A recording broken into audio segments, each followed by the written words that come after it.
Os políticos, em geral, ao invés de se apegarem naquilo que os aproxima, se apegam muito naquilo que os afasta.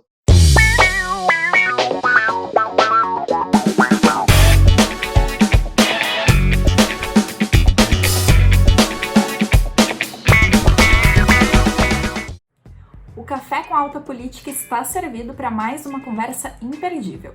Antes de apresentar o nosso convidado, na nossa bancada nós temos o Júlio Pujol, que é historiador e coordenador da pós-graduação em Alta Política, o economista Mário de Lima, professor, doutor em economia e presidente do Corecon RS. Eu sou a Andréia Sarmanho e hoje quem toma um cafezinho conosco é o André Machado, jornalista e secretário municipal de Habitação e Regularização Fundiária de Porto Alegre. A nossa capital, que recém completou 249 anos, também entra na pauta de hoje, mas a gente abre essa conversa com um momento cappuccino. Nesse bloco, então, com um cafezinho mais saboroso, a gente pergunta sobre a trajetória do nosso convidado, que tem uma ampla caminhada como comunicador no rádio e na TV, e que, ao contrário do que nós abordamos no programa passado sobre os outsiders na política, de outsider ele não tem nada, ele já tem uma caminhada política e é sobre isso que a gente quer saber agora. O comunicador André Machado é muito reconhecido. E o André Machado na política? Conta pra gente um pouquinho quem é. Bom, primeiro, obrigado pela oportunidade de estar aqui. Fica falando em momento cappuccino, o Mário, o Júlio e o André, me dá água na boca, né? E a gente não pode mais sentar em volta da mesa, como fazia no Café com Alta Política, e poder, além das companhias, tá degustando de fato um café. Obviamente isso faz falta, né? A política entrou na minha vida, na verdade, muito antes do jornalismo ter ingressado. Eu nasci numa casa política. Quando eu comecei a perceber o mundo, isso ali era nos anos 70, eu nasci no ano de 1966, nos anos 70, né? Em plena época do regime militar, primeiros anos mais duros da ditadura, ali na época ainda do governo Médici, depois a abertura política, o Geisel e posteriormente o presidente Figueiredo. Eu nasci numa casa de um caçado pelo regime militar. Meu pai havia sido vereador de Porto Alegre, eleito no ano de 1968, foi o vereador mais votado naquela ocasião, e eu convivia sempre com esse medo em relação à opinião política. Eu vivia numa casa onde a minha mãe votava, meu pai não podia votar, meus irmãos ainda não tinham 18 anos, e nós tínhamos na família sempre um vínculo com a política eleitoral, com a política partidária, na época do MDB. O meu pai é primo irmão do Ibsen Pinheiro, que ingressou na política em 76, como vereador em Porto Alegre. Ajudei ainda como criança a distribuir santinhos ali com o Ibsen. O Ibsen e o Colares, né? O Colares era o federal, o Ibsen estadual em 78, já quando o Ibsen concorreu pela segunda vez. E depois, quando eu fui me tornando adolescente, o país começou a clamar por eleições diretas. É claro, eu tinha feito política, participado de eleições dentro da escola, tanto no Lucena de Abreu e depois na Faculdade de Biologia, né? Porque eu fiz Biologia antes de fazer jornalismo, então eu fui do diretório acadêmico da Biologia da URGS e ali em 84, naquela campanha das diretas, com a volta já com o Brizola presidente, o Brizola governador do Rio, né? Com a candidatura dele a presidente ali na frente, eu participei muito ativamente daquele momento, obviamente como estudante, né? Não como liderança, de comícios, de manifestações, de atos em torno das eleições diretas. Eu sempre gostei da política, sempre gostei da política partidária e acabei me afastando dela justamente em razão do jornalismo, porque o jornalismo exige de ti uma imparcialidade, uma distância em relação ao processo e, sinceramente, acho que consegui vencer esse desafio diante da comunicação, né, de ser um jornalista que sempre trabalhou com imparcialidade, com respeito, e aprendi como jornalista e com essa oportunidade de lidar com diferentes lados na política, que muitas vezes nos falta o diálogo, a capacidade de caminhar por consenso. Isso acaba sendo muito maior. Os políticos, em geral, ao invés de se apegarem naquilo que os aproxima, se apegam muito naquilo que os afastam, né? E eu tenho tido agora, no dia a dia, nesses primeiros meses, como secretário do município de Porto Alegre, esse enorme desafio de reverter essa lógica. justamente essa relação existente entre o jornalista e o político, nós vemos que, às vezes, ela pode entrar num certo conflito. A pergunta que eu te faço é nesse sentido: como o jornalista, que tem um papel, pelo menos, dentro do aspecto filosófico, não deve ter um posicionamento, digamos assim, parcial, né, imparcial, e agora, no mundo político, nós temos que ter posição, escolher um lado, e, obviamente, tentar o bom político, né, como tu bem colocou, tem que construir possibilidades de união naquilo que mais interessa para a sociedade, que nada mais é do que a concertação entre esses diferentes pensamentos. Então, como tu se sente hoje como político, secretário municipal da habitação e regularização fundiária, nesse sentido, no momento, o profissional que tem que fazer diversas perguntas para trazer informação para a sociedade, e num determinado momento tem que firmar a posição e obviamente, tomar partido em diferentes tomadas de decisão e visões de mundo. O que eu sempre busquei, Mário, primeiro é um privilégio estar aqui contigo, te encontrar novamente. O que eu sempre busquei como jornalista foi nunca deixar que eventuais paixões políticas tomassem conta da minha vida. Paixão política, na verdade, eu só tive uma. E a gente sabe que as paixões são muito mais fáceis na época da juventude, que foi pelo Brizola. Eu fui um brizolista na época em que o Brizola representava, de fato, a grande esperança do país. Quando o Brizola não conseguiu ir para o segundo turno naquela eleição de 89, alguma coisa se quebrou e eu vi que a política não era aquela coisa romântica como eu imaginava pudesse ser, de que um grande nome viria, enfim, e ser o salvador da pátria, como acreditava que o Brizola fosse naquele tempo. Então, como jornalista, eu confesso que durante toda a minha trajetória na RBS e também na Band, e a Band tem uma questão peculiar sobre isso, eu não estive envolvido em nenhuma questão que fosse minha, de motivação ideológica para fazer meu trabalho. Eu sempre coloquei, tanto na RBS quanto na Band, a visão de mundo que eu tenho, do mundo plural, que a gente tem que ouvir pessoas que pensam diferentes, que a gente tem que ler veículos que buscam as suas linhas editoriais de forma diferente. E hoje em dia, mais do que isso, a tecnologia nos dá a possibilidade de ir às fontes primárias. Eu não preciso esperar pelo telejornal para acompanhar uma entrevista coletiva. Ela está no YouTube, ela está em sites, ou seja, a gente pode ver a fonte sem a edição do jornalista, que de uma maneira ou de outra também sempre influencia, porque sempre quando tu escolhe uma frase e não outra frase de um entrevistado para colocar no ar, e se tu contextualiza ou não contextualiza ela, de alguma maneira tu está influenciando sobre a interpretação que as pessoas vão ter acerca daquilo que tu estás noticiando, né? Então, eu sempre busquei, como jornalista, não deixar isso se vincular. Claro que o jornalista, ele existe e vai sempre existir em mim, né? Esse contato com a câmera, o contato com o microfone, uma visão de mundo mais ampla, e às vezes ela é um pouco difícil para o político, essa questão, né? Se você pegar aí meus 3 últimos meses, e pega minhas redes sociais nesses meses, você vai ver que eu estou muito mais falando do meu trabalho, do que eu estou fazendo, do que me posicionando em relação a Bolsonaro, em relação à presidência da República, em relação ao Lula. Não é que eu não me preocupe ou que eu não tenho opinião sobre isso. É que, para mim, hoje, o importante é cumprir a minha missão como secretário de Habitação e Regularização Fundiária em Porto Alegre. E, para isso, eu vou precisar de pessoas que estão próximas ao Bolsonaro e de pessoas que estão próximas ao Lula em algum momento. E eu não quero inviabilizar essas pontes para não prejudicar o alvo das ações que nós temos que adotar, que é a população mais carente de Porto Alegre. A maior crítica que eu recebo hoje, e que em alguns momentos ela é muito dura, é o fato de eu ser filiado a um partido de centro-direita, que é o caso do Progressistas, e ter sido filiado ao PCdoB, que é um partido de esquerda, sem que eu tivesse nunca, de fato, sido comunista. Então, essa marca do comunista, durante um período, colou na minha testa quando eu estava, sobretudo, ali na Bandeirantes, logo que eu retornei.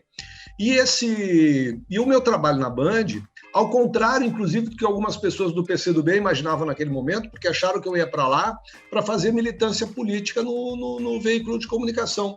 E nunca foi esse meu caminho. Eu levava pessoas de todos os partidos para debater, de todas as correntes políticas para debater. Aí, quando tinha alguém lá de determinado partido de esquerda, alguém dizia assim, esse aí é comunista, está levando não sei o quê, porque as pessoas passaram a não querer ouvir mais o outro lado. Só que do lado do tal comunista, do tal de esquerda, estava alguém com pensamento liberal, estava alguém mais conservador, ou seja, a gente possibilitava, eu buscava como jornalista, e a Bandeirantes me permitia isso, possibilitar o bom debate. Eu acredito no bom debate, eu não acredito numa sociedade radicalizada, o radicalismo nos prejudica, o radicalismo aumenta, por exemplo, a demanda pelo Poder Judiciário, a gente perde a confiança nas instituições e nós entramos em alguns debates sem pé nem cabeça, como se determinado medicamento, um debate político, não científico, né? Se um determinado medicamento deve ou ser ou não distribuído, tem que ser receitado ou não, pessoas fazendo continência para caixa de remédios, ou seja, coisas que não fazem sentido nenhum para o desenvolvimento de um país como a gente imaginou o Brasil seria no ano de 2021. Para ti, internamente, PCdoB, né? Um partido da esquerda, um partido que combateu a ditadura, né? E progressistas, um partido que defendeu a ditadura, que hoje talvez seja centro-direita, mas talvez no outro tempo, né, foi a nossa arena. Como é que, pessoalmente, interiormente, tu administra isso? Primeiro, assim... Porque a crítica externa é grande, né? Porque mas para mim isso é muito bem resolvido, viu? Primeiro porque eu já não acredito que os partidos tenham um desenho tão perfeito quanto as pessoas imaginam que eles têm, né? E eu te confesso que no dia a dia, talvez o PCdoB e o Progressistas não gostem do que eu vou dizer, dentro dos partidos, as qualidades e os defeitos são muito parecidos entre eles. É claro que tem diferenças ideológicas em alguns pontos, em muitos pontos, senão estariam do mesmo lado, se bem que o Brasil, com tanto partido que tem partido que não sabe nem exatamente o que pensa sobre alguns temas.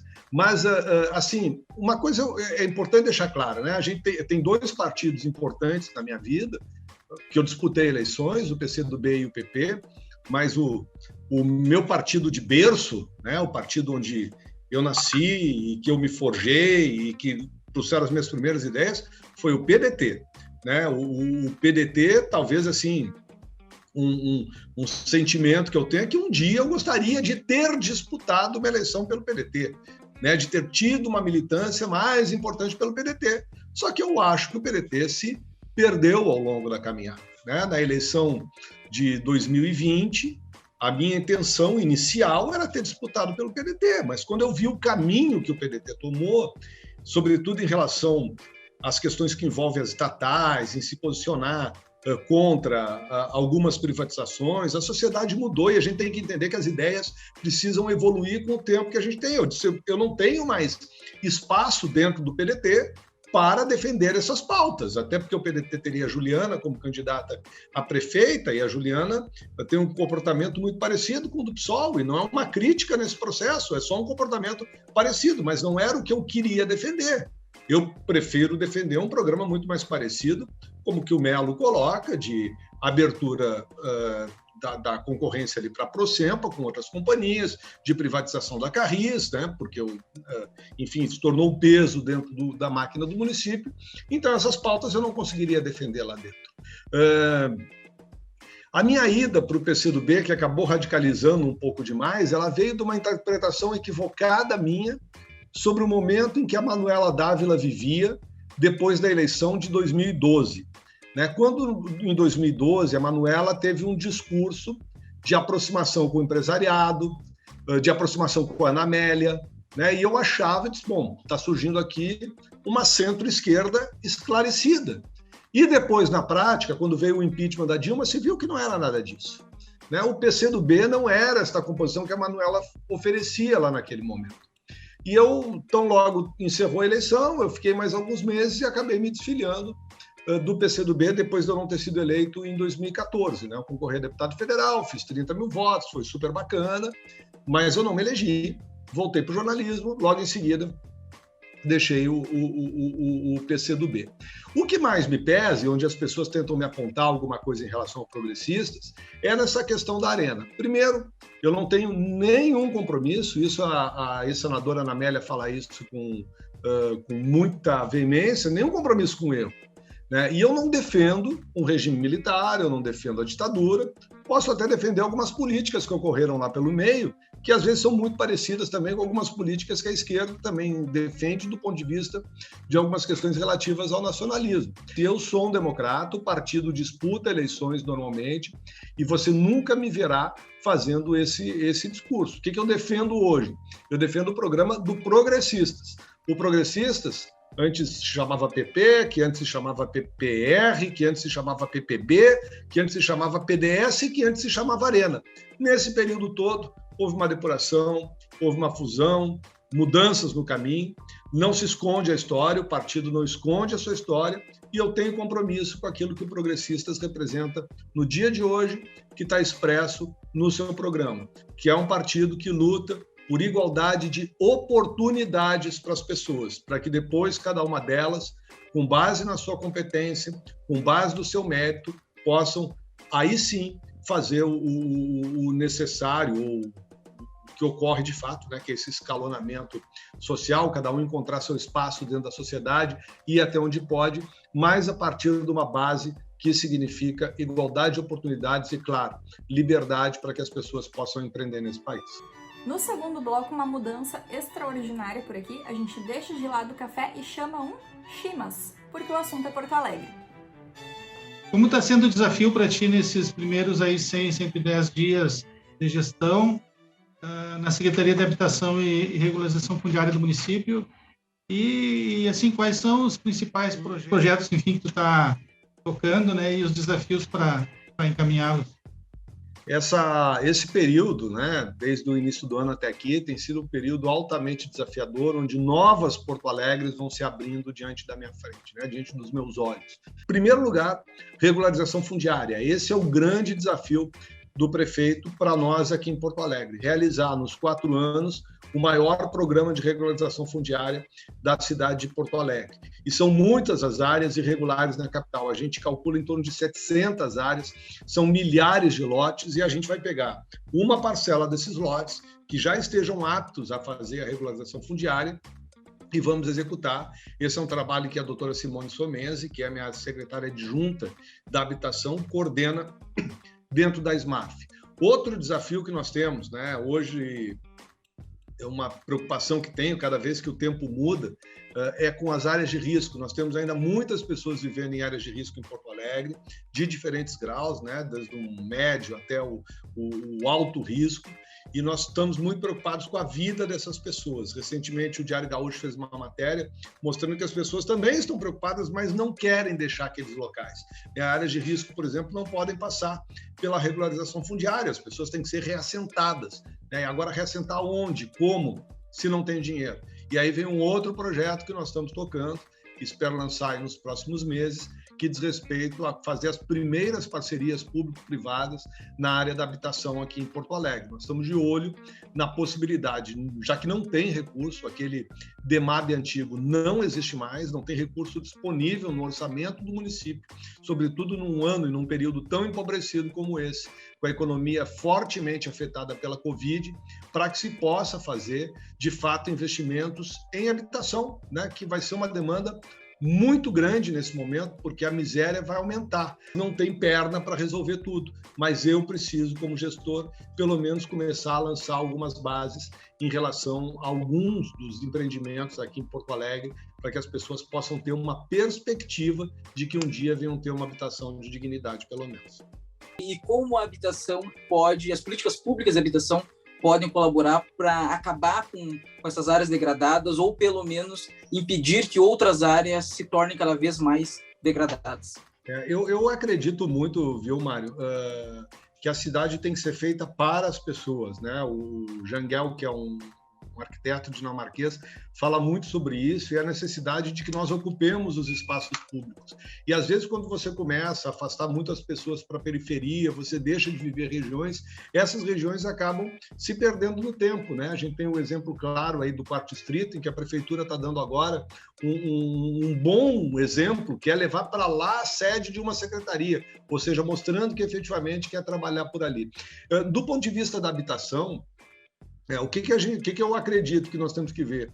Que onde nós temos possibilidade de recuperar áreas da cidade que estejam degradadas e colocar pessoas lá, isso vale para o centro, para edifícios abandonados, e com isso gerar comércio, levar escola, atendimento em saúde, transporte, isso facilita muito a vida das pessoas, né? É um baita desafio. O prefeito Mello tem feito um esforço junto, sobretudo, ao governo federal para tratar aí de prédios abandonados em Porto Alegre.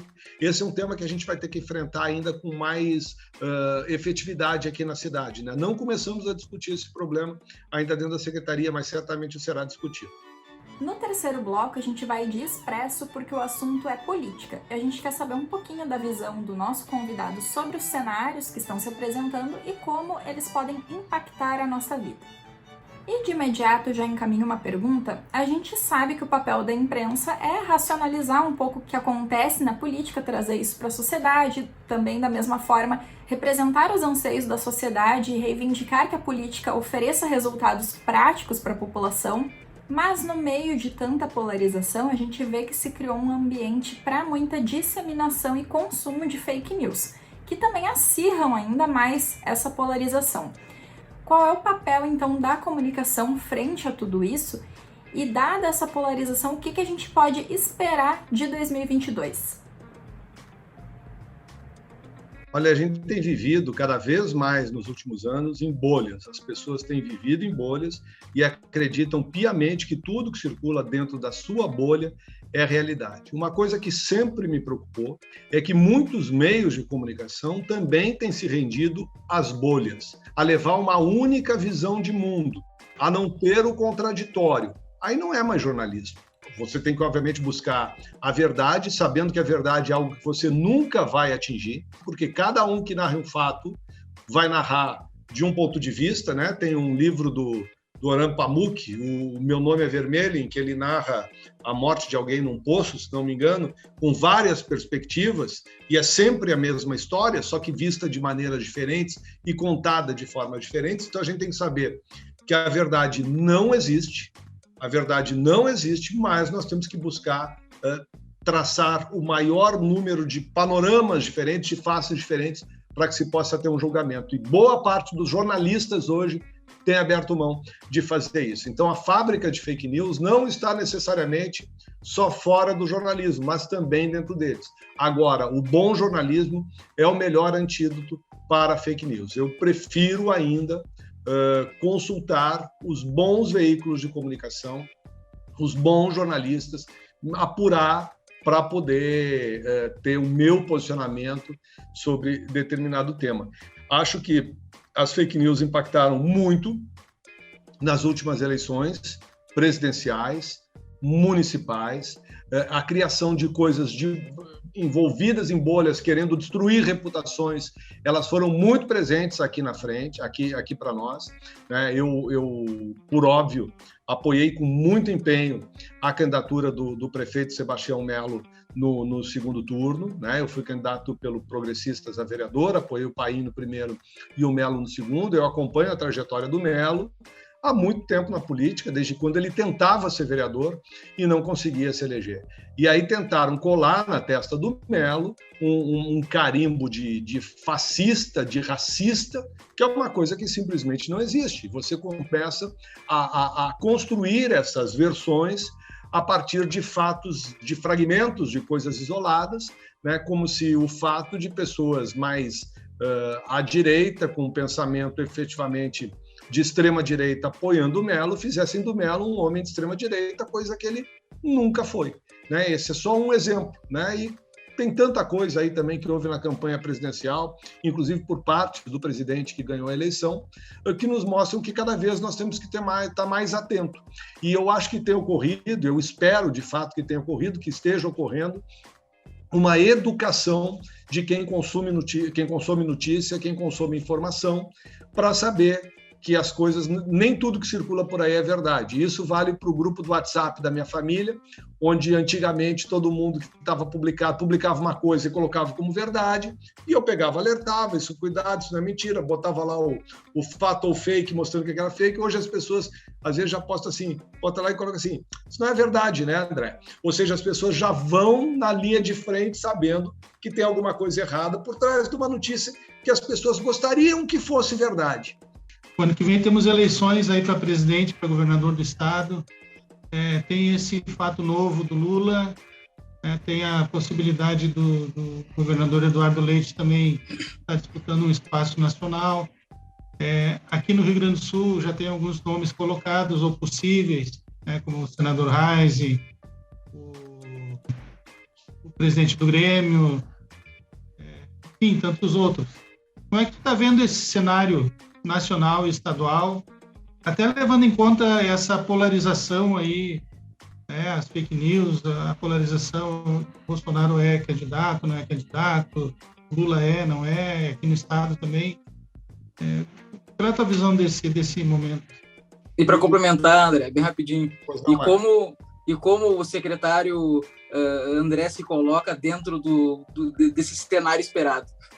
Bom, eu espero, viu? Eu espero que apareça no país uma candidatura de centro, que pode ser, inclusive, a do governador Eduardo Leite, né? Que não seja nem a volta do Lula. Eu quero dizer que esse é o meu primeiro embate, né? Meu primeiro desejo é impedir a volta do Lula ou do projeto que ele representa ao poder. E agora o Brasil destruiu a Lava Jato, que construiu e que também ajudou a construir o presidente Bolsonaro, que poderia ter sido um grande presidente se tivesse se afastado um pouco do antigo Bolsonaro, deixado um pouco o seu governo tocar e não tivesse falado tanta bobagem, sobretudo nessas questões relativas à pandemia, onde ele conduziu muito mal, e o Brasil hoje está pagando vale no mundo inteiro pela forma como conduziu a pandemia.